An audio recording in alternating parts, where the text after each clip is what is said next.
প্রায় 3.5 মাস পর আন্তর্জাতিক ক্রিকেটে ফিরছে বাংলাদেশ। ঘরের মাঠে পাকিস্তানের বিপক্ষে ম্যাচ দিয়ে শুরু হয়েছে নতুন এক যাত্রা।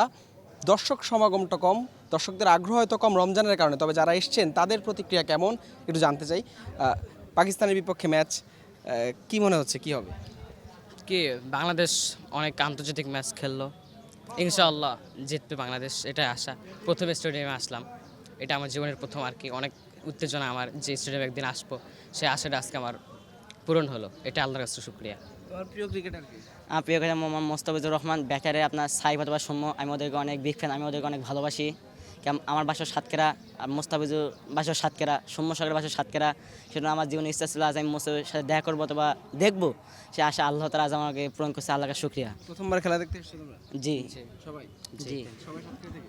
না, আচ্ছা, আমরা হোস্টেল থেকে আইছি। হোস্টেল থেকে এখানে থাকা, ঠিক আছে। নিশ্চয়ই বাংলাদেশ জিতবে। ইনশাআল্লাহ। আপনি কি?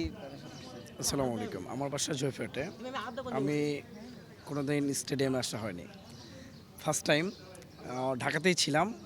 যখন শুনছি বাংলাদেশ বনাম পাকিস্তানের খেলা, 71 তো দেখি নাই, 71-এর সচলনের থেকে আজকে খেলার মাধ্যমে জয়লাভ করে ঘরে ফিরবো এই আশায় খেলা দেখতে আসছি। ওয়ানডেতে তো খুব একটা ভালো করতেছে না বাংলাদেশ সাম্প্রতিক সময়ে। কি মনে হচ্ছে যে এই ওয়ানডের ব্যর্থতা কাটবে বাংলাদেশ? ইনশাল্লাহ, মানে এই মাঠে যতবার মানে টিভিতে দেখছি, মাঠে ইনশাল্লাহ আমরা এই ক্রিজে ভালো খেলি, বা এই ক্রিজটা আমার বাংলাদেশের ফেভারিট ক্রিজ। এই আশা প্রত্যাশা করছি ইনশাল্লাহ আমরা জয়লাভ করব।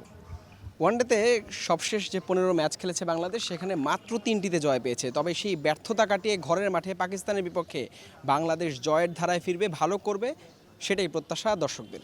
হাসান আল মারুফ, যমুনা স্পোর্টস, মিরপুর শেরেবাংলা জাতীয় ক্রিকেট স্টেডিয়াম, ঢাকা।